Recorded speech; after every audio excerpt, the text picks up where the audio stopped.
ಇರುವಂತಹ 20 ವರ್ಷದ ಅನುಭವ ಮತ್ತು 65 ದೇಶಗಳಿಗೆ, ನಮ್ಮ ಭಾರತನೂ ಸೇರಿ 65 ದೇಶಗಳಿಗೆ ಸೈಬರ್ ಸುರಕ್ಷತೆ ಬಗ್ಗೆ ನಾನು ಮಾರ್ಗದರ್ಶನ ಮಾಡ್ತಾ ಇದ್ದೀನಿ.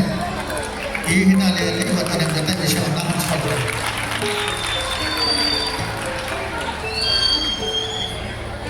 ನನ್ನ ಪರಿಚಯ ಮಾಡ್ತಾ ಹೇಳಿದ್ರು ಕನ್ನಡಕ್ಕೆ ಕೆಲಸ ಮಾಡಿದ್ದಾರೆ ಅಂತ. ಆದರೆ ನಾನು ವೃತ್ತಿಯಿಂದ ಸಾಫ್ಟ್ವೇರ್ ಇಂಜಿನಿಯರ್ ಆದರೂ ಕೂಡ ಕನ್ನಡಕ್ಕಾಗಿ ಕೆಲಸ ಮಾಡೋದು ನನ್ನ ಕರ್ತವ್ಯ. ಯಾಕಂದರೆ ನಾನೊಬ್ಬ ಕನ್ನಡಿಗ ಅಂತ ನಾನು ಭಾವಿಸಿದ್ದೀನಿ. ನೀವು ATM ಅಲ್ಲಿ ಕನ್ನಡ ನೋಡ್ತೀರ ಅಷ್ಟೇ. ಯಾಕೆ ನಮ್ಮ ಬೆಂಗಳೂರು ದೂರದರ್ಶನದಲ್ಲೂ ಕೂಡ ಕನ್ನಡ ಆರಂಭ ಆಯಿತು. ಕಾಲ್ ಸೆಂಟರ್, ನೀವೇನಾದ್ರು ಮೊಬೈಲ್ ಫೋನ್ಗಳಲ್ಲಿ ಸಮಸ್ಯೆ ಆದಾಗ ನೀವು ಕಾಲ್ ಸೆಂಟರ್ಗೆ ಫೋನ್ ಮಾಡ್ತೀರಾ, ಆ ಕಾಲ್ ಸೆಂಟರ್ನಲ್ಲಿ ಇವತ್ತು ನೀವು ಕನ್ನಡದಲ್ಲಿ ಮಾತಾಡ್ಬೋದು. ಇದು ಯಾವುದೂ ಕೂಡ ತಾನೇ ತಾನಾಗಿ ಬಂದಿದ್ದಲ್ಲ. ಉದಾಹರಣೆಗೆ ATM ಅಲ್ಲಿ ಕಂಡಾಗ್ತಿರೋದಕ್ಕೆ 2 ವರ್ಷ ನಾನು ಶ್ರಮ ಪಡಬೇಕಾಯಿತು. ನಾವು ಮಾಡೋ ಸಾಫ್ಟ್ವೇರ್ನೇ ATM ಅಲ್ಲಿ ಬಳಸ್ತಾ ಇದ್ದಾರೆ. ಮತ್ತು ಹೆಮ್ಮೆಯ ವಿಷಯ ಅಂದರೆ ಭಾರತದಲ್ಲಿ ATM ಅಲ್ಲಿ ಮೊದಲು ಬಳಕೆ ಬಂದಂಥ ಭಾರತೀಯ ಭಾಷೆ ಅಂದರೆ ಅದು ನಮ್ಮ ಕನ್ನಡ. ದೂರದರ್ಶನದಲ್ಲಿ ಕೂಡ ಕನ್ನಡ ಬಂತು. ಈಗ ಕಾಲ್ ಸೆಂಟರ್ ಬಗ್ಗೆ ಹೇಳಿದೆ, ದಯವಿಟ್ಟು ಕಾಲ್ ಸೆಂಟರ್ ಫೋನ್ ಮಾಡಿದಾಗ ಕನ್ನಡದಲ್ಲೇ ಮಾತಾಡಿ. ಯಾಕೆ ಅಂತ ಆಮೇಲೆ ಹೇಳ್ತೀನಿ. ಅಮೆಝಾನಲ್ಲಿ ಕೂಡ ಇವಾಗ ಕನ್ನಡ ತಂದಿದ್ದೀವಿ. ಅಮೆಝಾನ್ ವೆಬ್ಸೈಟ್ ಇದೆ, ಅಮೆಝಾನ್ ಆ್ಯಪ್ ಇದೆ. ಈ ರೀತಿಯಾಗಿ ಕಳೆದ 27 ವರ್ಷದಿಂದ ಕನ್ನಡಕ್ಕಾಗಿ ಅಂದರೆ ಮಾಹಿತಿ ತಂತ್ರಜ್ಞಾನದಲ್ಲಿ ಕನ್ನಡ ಬರಬೇಕು ಹಾಗೆ ಅಂತೇಳಿ ನಾನು ನನ್ನ ಕರ್ತವ್ಯವನ್ನು ನಾನು ಮಾಡ್ಕೊಂಡು ಬಂದಿದ್ದೀನಿ. ಕನ್ನಡದಲ್ಲಿ ವಿಜ್ಞಾನ ತಂತ್ರಜ್ಞಾನದ ಬಗ್ಗೆ ಸುಮಾರು 4,000 ಲೇಖನಗಳನ್ನು ಬರೆದಿದ್ದೀನಿ. ವಿವಿಧ ಪತ್ರಿಕೆಗಳು ಪ್ರಕಟ ಮಾಡಿದ್ದೀನಿ. 2 ವಿಷಯ ಮುಖ್ಯ ಆಯಿತು ನನಗೆ. ಒಂದು, ಹುಲಿಕಲ್ ನಟರಾಜ್ ಸರ್ ಅವರ ಬಗ್ಗೆ ತಮಗೆಲ್ಲ ಗೊತ್ತೇ ಇದೆ. ಅವರು ಮತ್ತು ಅವರ ಕುಟುಂಬ ಸದಸ್ಯರು ಈ ಸಮಾಜದಲ್ಲಿರುವಂಥ ಮೌಢ್ಯವನ್ನು ದೂರ ಮಾಡಬೇಕು ಹಾಗೆ ಅಂತ ಅವರ ಜೀವನವನ್ನೇ ಮುಡುಪಾಗಿಟ್ಕೊಂಡಿದ್ದಾರೆ. ಅವರು ಈ ಕಾರ್ಯಕ್ರಮ ಮಾಡ್ತಿದ್ದೀನಿ ಬರಬೇಕು ಅಂದಾಗ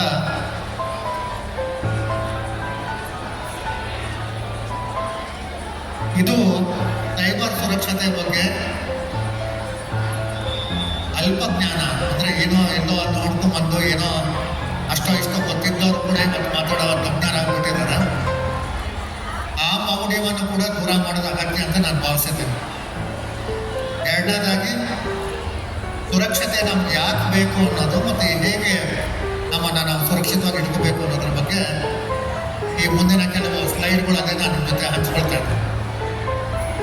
ಮೊದಲನೇದಾಗಿ ಆತಂಕ ಪಡಬೇಡಿ. ಸೈಬರ್ ಅಪರಾಧಗಳು ಆಗ್ತಿದೆ ಅಂದ ತಕ್ಷಣ ಆತಂಕ ಪಡಬೇಡಿ.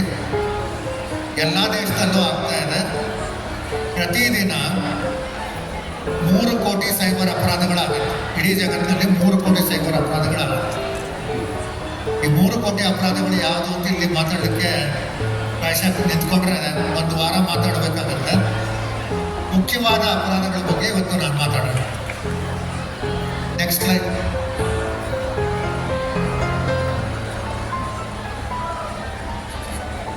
ಸ್ಲೈಡ್ ಮೂವ್ ಮಾಡ್ತಾರೆ. ನೆಕ್ಸ್ಟ್ ಸ್ಲೈಡ್ ನೋಡಿ. ಪ್ರತಿ ವರ್ಷ ಸೈಬರ್ ಅಪರಾಧಿಗಳು $6 ಟ್ರಿಲಿಯನ್ ಹಣ ದೋಷೆ ಮಾಡ್ತಾರೆ. $6 ಟ್ರಿಲಿಯನ್. ನಮ್ಮ ಭಾರತದ ಆರ್ಥಿಕತೆ $3.5 ಟ್ರಿಲಿಯನ್ ಆಗಿದೆ. ನಮ್ಮ ಭಾರತದ ಆರ್ಥಿಕತೆಯ 2% ಹಣವನ್ನು ಸೈಬರ್ ಅಪರಾಧಿಗಳು ಪ್ರತಿ ವರ್ಷ ಗಳಿಸ್ತಾ ಇದ್ದಾರೆ. ಇವತ್ತು ಜಗತ್ತು ಎದುರಿಸ್ತಾ ಇರುವಂಥ ಅತ್ಯಂತ ದೊಡ್ಡ ಅಪಾಯ ಅಂದರೆ ಸೈಬರ್ ಅಪರಾಧಿಗಳು ಮತ್ತು ಸೈಬರ್ ಭಯೋತ್ಪಾದಕರು.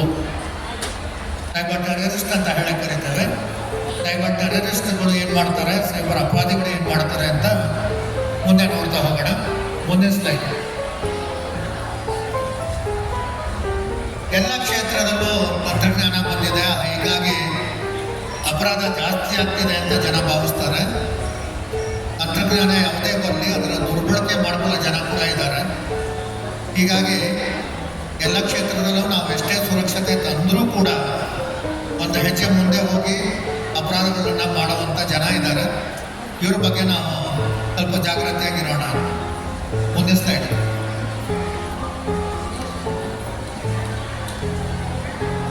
Next slide.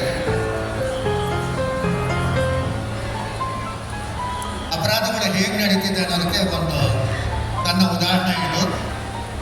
ನೀವು ಮನೆಯಲ್ಲೇ ಬಳಸುವಂಥ ವಿದ್ಯುತ್ ದೀಪ ಕೂಡ ಬಳಸ್ಕೊಂಡು ನೀವು ಮನೆಯಲ್ಲಿ ಏನು ಮಾತಾಡ್ತಾ ಇದ್ದೀರಾ, ಯಾರ ಜೊತೆಲಿ ಇದ್ದೀರಾ ಅಂತ ತಿಳ್ಕೊಳ್ಳೋ ಪ್ರಯತ್ನ ಕೂಡ ಸೈಬರ್ ಅಪರಾಧಿಗಳು ಮಾಡ್ತಾ ಇದ್ದಾರೆ.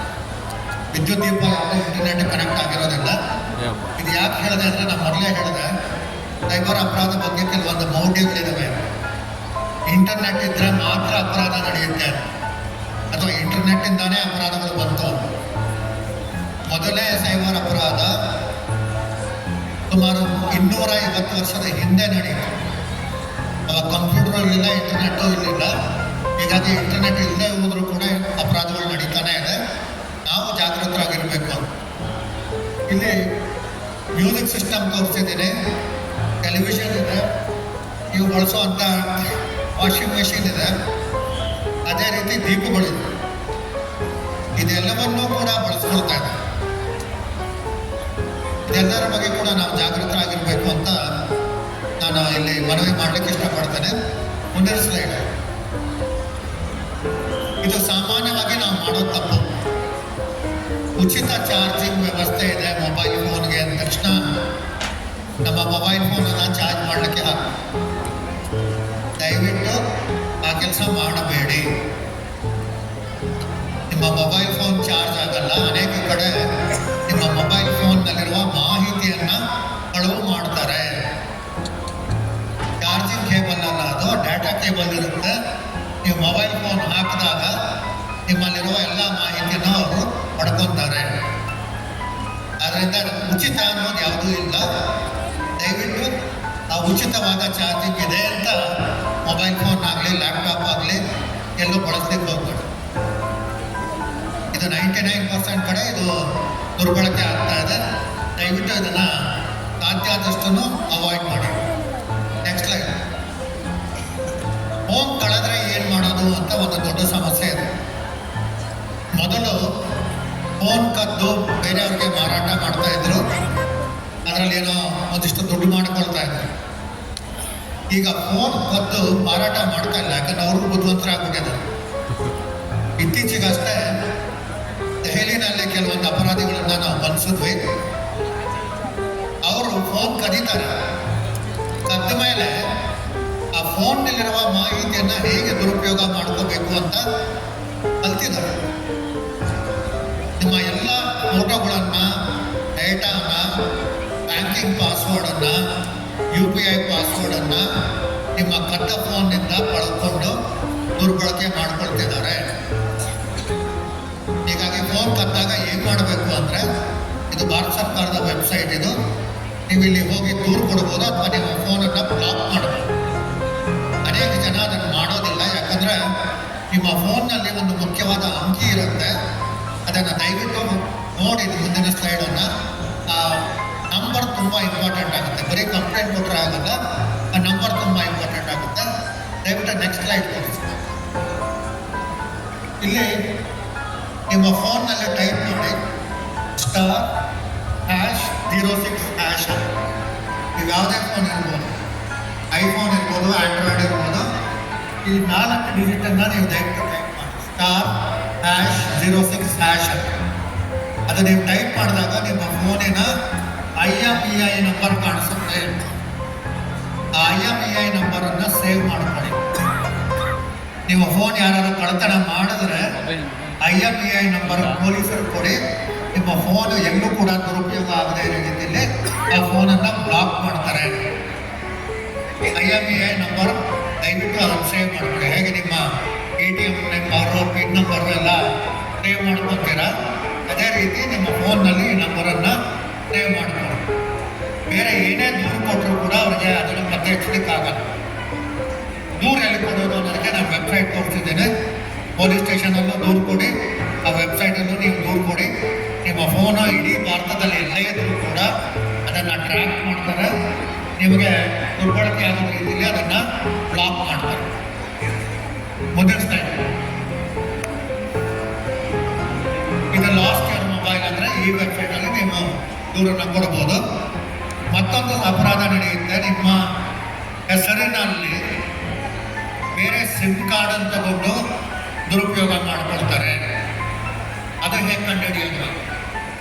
ನನ್ನ ಪೊಲೀಸ್ ತೋರಿಸೋದಲ್ಲ, ಯಾಕೆ ನಂಬರ್ ಮೊದಲು ಒಂದು ವೆಬ್ಸೈಟ್ ತೋರಿಸ್ದೆ, ಸಂಚಾರ್ ಅಂತ. ಸಂಚಾರ್ ಸಾರಥಿ ವೆಬ್ಸೈಟಲ್ಲಿ ನಿಮ್ಮ ಫೋನ್ ನಂಬರನ್ನು ನೀವು ಹಾಕಿದ್ರೆ ನಿಮ್ಮ ಹೆಸರಿನಲ್ಲಿ ಬೇರೆ ಎಷ್ಟು ಫೋನ್ ನಂಬರ್ಗಳಿದೆ ಅಂತ ತೋರಿಸುತ್ತೆ. ನಕಲಿ ಫೋನ್ ನಂಬರ್ಗಳೇನಾದ್ರು ಇದ್ದರೆ ನೀವು ಅಲ್ಲೇ ಅದನ್ನು ಬ್ಲಾಕ್ ಕೂಡ ಮಾಡ್ಬೋದು. ನೀವೇ ಮಾಡ್ಬೋದು, ಅದಕ್ಕೆ ಯಾರು ದೂರು ಕೊಡಬೇಕಾಗಿಲ್ಲ. ಮುಂದಿನ ಸ್ಲೈಡ್. ಇದು ಸಾಮಾನ್ಯವಾಗಿ ಬರ್ತಾ ಇರುವಂಥ SMS. ಇತ್ತೀಚೆಗಷ್ಟೇ ಕ್ಯಾಲೆಂಡರ್ ಹೊಸ ವರ್ಷವನ್ನು ನಾವು ಆಚರಣೆ ಮಾಡಿದ್ವಿ. ಹೊಸ ವರ್ಷದ ಶುಭಾಶಯಗಳು ನಿಮಗೆ ಅಮೆಝಾನಿಂದ ವೋಚರ್ ಬಂದಿದೆ. ಯಾರೋ ಗ್ರೀಟಿಂಗ್ ಕಳಿಸಿದ್ದಾರೆ. ವಿದ್ಯಾರ್ಥಿಗಳು ಗುರುಗಳಿಗೋಸ್ಕರ ಅಂತ ಸುಂದರವಾದ ವಿಡಿಯೋ ಮಾಡಿದ್ದಾರೆ. ಇಂಥದ್ದೆಲ್ಲ ಬರ್ತಾ ಇರುತ್ತೆ ಗ್ರೀಟಿಂಗ್ಸ್. ವಾಟ್ಸಪ್ನಲ್ಲೂ ಕೂಡ ಬರುತ್ತೆ, ಇನ್ಸ್ಟಾದಲ್ಲೂ ಬರುತ್ತೆ, SMS ಅಲ್ಲೂ ಬರುತ್ತೆ. ನಿಮ್ಮ ಪರಿಚಯ ಇದ್ದವರ ಫೋನ್ ನಂಬರಿಂದನೇ ಬರುತ್ತೆ. ನಿಮ್ಮ ಸ್ನೇಹಿತರಾಗಿರ್ಬೋದು, ಕುಟುಂಬ ಸದಸ್ಯರಾಗಿರ್ಬೋದು, ಅವರೇ ಕಳಿಸಿದ್ದಾರೆ ಅನ್ನೋ ರೀತಿಯಾಗಿ ಬರುತ್ತೆ. ಆದರೆ ದಯವಿಟ್ಟು ಯಾವ ಮೆಸೇಜನ್ನು ಓಪನ್ ಮಾಡಬೇಡಿ. ಡೀಪ್ ಫೇಕ್ ಅಂತ ನೀವೆಲ್ಲ ಕೇಳಿರ್ತೀರ. ರಶ್ಮಿಕಾ ಮಂದಣ್ಣ ಅವರ ಡೀಪ್ ಫೇಕ್ ವಿಡಿಯೋ ಇಂದ ಅದ್ರ ಬಗ್ಗೆ ಸಾಕಷ್ಟು ಚರ್ಚೆ ಆಯಿತು. ಇದು ಡೀಪ್ ಫೇಕ್ SMS. ನಿಮಗೆ ಗೊತ್ತಿರುವಂಥ ಫೋನ್ ನಂಬರನ್ನೇ ಬಳಸ್ಕೊಂಡು ನಿಮಗೆ ಕರೆ ಮಾಡ್ತಾರೆ. ನಿಮಗೆ ಗೊತ್ತಿರುವಂಥ ಫೋನ್ ನಂಬರ್ ಬಳಸ್ಕೊಂಡು ನಿಮ್ಗೆ SMS ಕಳಿಸ್ತಾರೆ. ನಿಮಗೆ ಗೊತ್ತಿರುವಂಥ ಇಮೇಲ್ ಬಳಸ್ಕೊಂಡು ನಿಮ್ಗೆ ಇಮೇಲ್ ಕಳಿಸ್ತಾರೆ. ನಿಮ್ಮ ರೀತಿಯ ಮಾತು ಕೂಡ ಆಡ್ತಾರೆ. ವಾಯ್ಸ್ ಕ್ಲೋನಿಂಗ್ ಅಂತಲೂ ಆಗಿದೆ. ನನ್ನ ಧ್ವನಿ ಇನ್ನೊಬ್ಬರಿಗೆ ಹೇಗೆ ಸಿಕ್ತು ಅಂತ, ಉದಾಹರಣೆಗೆ ಇಲ್ಲಿ ಸಾರ್ವಜನಿಕವಾಗಿ ನಾನು ಮಾತಾಡ್ತಾ ಇದ್ದೇನೆ, ಲೈವ್ ಸ್ಟ್ರೀಮಿಂಗ್ ಬೇರೆ ಇದೆ ಅಂತ ಹೇಳಿದ್ದಾರೆ. ಯಾರಾದರೂ ನನ್ನ ವಿಡಿಯೋನ ಅಥವಾ ಆಡಿಯೋನ ಫೈಲನ್ನು ಕಾಪಿ ಮಾಡಿಕೊಂಡ್ರೆ, ಸುಮಾರು 1 ಗಂಟೆ ಪ್ರಯತ್ನ ಪಟ್ಟರೆ ನಾನೇ ಮಾತಾಡಿದ ಹಾಗೆ ಇನ್ನೊಂದು ವಿಡಿಯೋ ಮಾಡ್ಕೋಬೋದು. ನೀವೆಲ್ಲ ಆನ್ಲೈನಲ್ಲಿ ಕೆಲವು ಆ್ಯಪ್ಗಳು ಬಂದಿದೆ. ಟೈಪ್ ಮಾಡೋ ಕಷ್ಟ ಬೇಡ, ಆ್ಯಪ್ನಲ್ಲಿ ಓದಿ ಹೇಳಿ ಮತ್ತು ನಿಮ್ಮ ಕನ್ನಡವನ್ನು ತೋರಿಸುತ್ತೆ. ಸುಲಭ ಅಂತೇಳಿ ನಾವು ಬಳಸ್ತಾ ಇದ್ದೀವಿ. ಆದರೆ ಒಂದು ಅರ್ಥ ಮಾಡ್ಕೊಳ್ಳಿ, ನೀವು ಓದಿ ಹೇಳ್ತಿದ್ದೀರಲ್ಲ ಆ್ಯಪಲ್ಲಿ, ಅದು ಎಲ್ಲಿ ಹೋಗಿ ಸ್ಟೋರ್ ಆಗುತ್ತೆ, ಅದನ್ನು ಆಮೇಲೆ ಯಾರು ಡಿಲೀಟ್ ಮಾಡ್ತಾರೆ ಅದನ್ನು ನೀವು ನೋಡೋದೇ ಇಲ್ಲ. ಹೆಚ್ಚಾಗಿ ಈ ಕ್ಲಬ್ ಹೌಸ್ ಆಗಿರ್ಬೋದು ಅಥವಾ ಈ ರೀತಿಯ ಆ್ಯಪ್ಗಳಲ್ಲಿ ನೀವೇನು ಮಾತಾಡ್ತಿರಲ್ಲ, ಇದೆಲ್ಲ ಚೈನಾ ದೇಶದಲ್ಲಿ ಸ್ಟೋರ್ ಆಗುತ್ತೆ.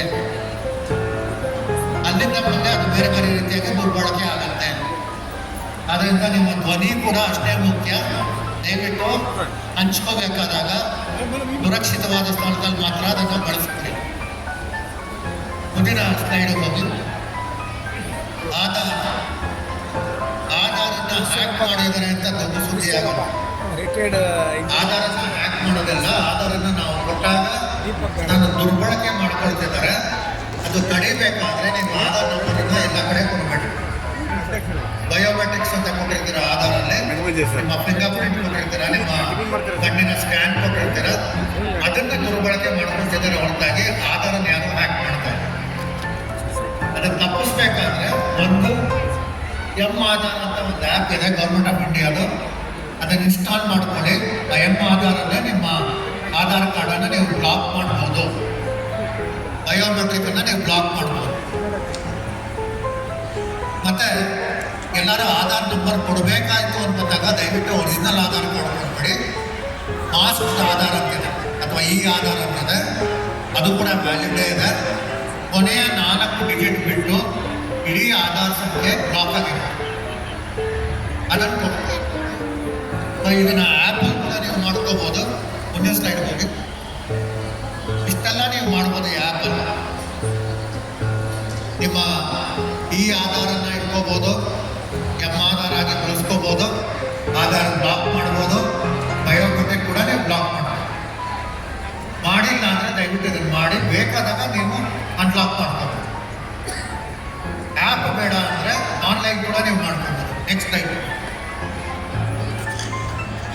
ಇದು ಕೂಡ ಭಾರತ ಸರ್ಕಾರದ ವೆಬ್ಸೈಟು. ನೀವು ಆನ್ಲೈನ್ ಕೂಡ ಈ ಎಲ್ಲವನ್ನು ಕೂಡ ನೀವು ಮಾಡ್ಬೋದು.